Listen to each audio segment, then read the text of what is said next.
Hello everyone. You're very welcome to this session on building bridges in Armagh Robinson Library. My name is Rachel and I work here with a lady called Carol, and you will see her later on in the video. You will also see a storyteller called Liz Weir, and she will tell you some wonderful stories. I want you to think of the word bridge or bridges and think of what things come to mind. You might think of wooden bridges, of stone bridges, or even large metal bridges. So many different kinds of bridge. Now here in this library, we have some lovely books which show pictures of bridges, and I'm going to show you them now.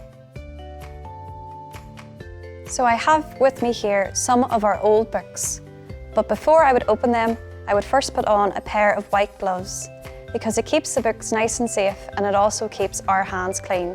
So I'm going to put on the gloves now before I open the books.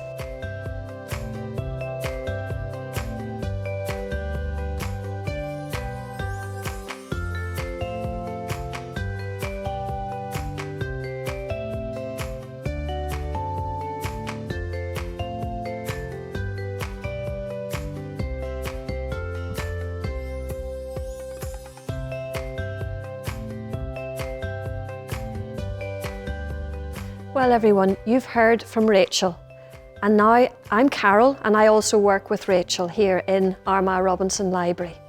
Now Rachel showed you books that had images of bridges, and she talked about the whole idea of bridges.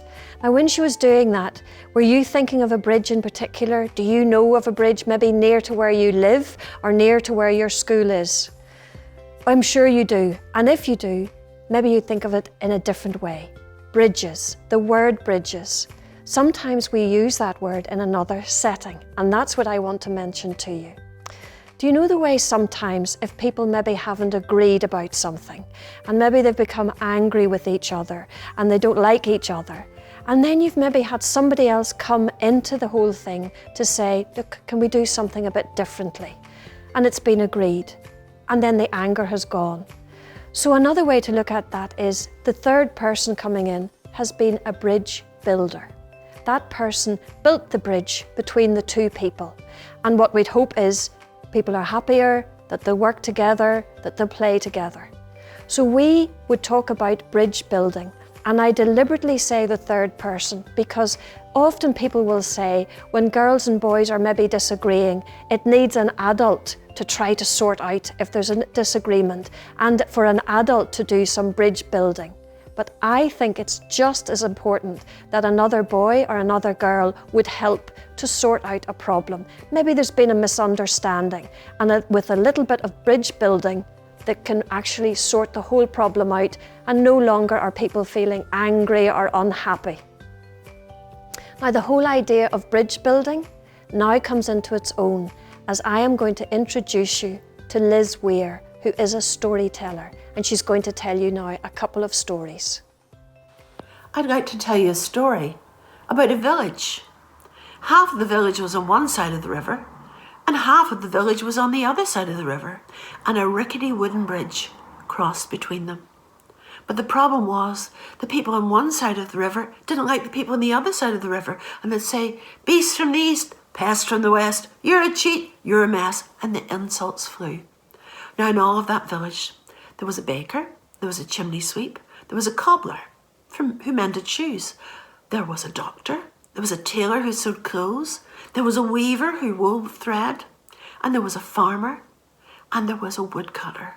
Oh, so many people, even a blacksmith, because in those days, people used to get shoes put on their horses' hooves.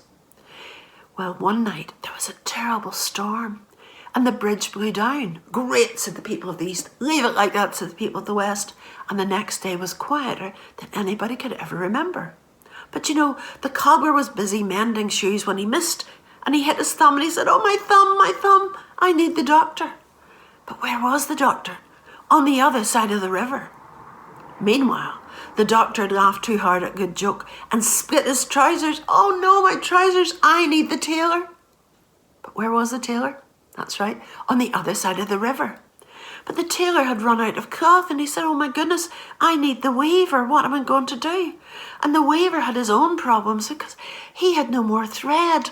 And then the blacksmith, he needed more wood to keep his bellows blowing, to keep his fire going. And the farmer said, oh no, my horse has cast its shoe. Where's the blacksmith? But all the people were on the wrong side of the river. So that night, everybody knew what they had to do. And each of them crept down to the river, and they got into 2 boats, and they met in the middle of the river. Doctor, I'm coming to see you. Cobbler, hello. Tailor, I'm coming to see you, said the doctor. Oh, woodcutter, I need to see you, said the chimney sweep. Sit down, you're tipping. The 2 boats tipped, and into the water fell all the people. Some swam east, some swam west. Together they hung on to what was left of the bridge. And early the next morning, the people knew what they had to do. Everybody got started on making a new bridge. Nobody said who worked harder, only that the bridge was stronger. Now the people of one side wave at the people of the other side. People of the east say hello to the people of the west. The children play with each other. And if a stranger passing by thought it looked like a lovely place to live, do you know, they would be absolutely right. And all we know is they have a very strong bridge between them. I'd like to tell you a story about 2 brothers. Do you know, they used to be great friends when they were growing up. And when they became men, they got farms that were right beside each other. There was just a little stream between both farms, and they got along very well. Now, I'm not quite sure how their argument started. Somebody said perhaps one man's sheep had had its lamb on the other man's ground, and he kept it. But however it happened, they had a huge argument. They didn't speak for months, and those months went into years. And then the one brother, he diverted the stream so that the whole stream flowed a different way. And it got bigger and bigger, so the gap between the 2 men got bigger. One day, the second brother was working away at his farm when a stranger came along. He was obviously a man who worked for a living. He was a carpenter. He had all his tools, his hammers, and all his work. And he said, excuse me, sir, have you any work for me to do? I have, said the second brother. My brother lives across the stream there, and I want you to build a wall, a big wall, right in front of that stream so that I can't see him. Will you do that for me? Are you sure? Yes.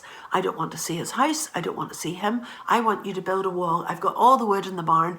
Have it done. I have to go to market. When I come back, I want a wall there. So the farmer went to market. And when he came home, he was surprised. He looked and he couldn't see any wall. And as he got closer, what was there but a big bridge right across the stream? And as he went down to that bridge, his brother was coming across the stream, and he reached out his arms and he said, brother, thank you so much. After everything that's gone on between us, you built this bridge so that we can meet and be together. And they embraced. The second brother smiled to himself. And when he bid his brother farewell, he came off the bridge just as the carpenter was packing up all his tools.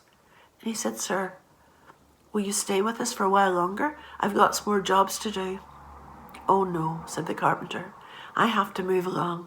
I have a lot more bridges to build. And isn't that the way it should be? Let's build more bridges than walls.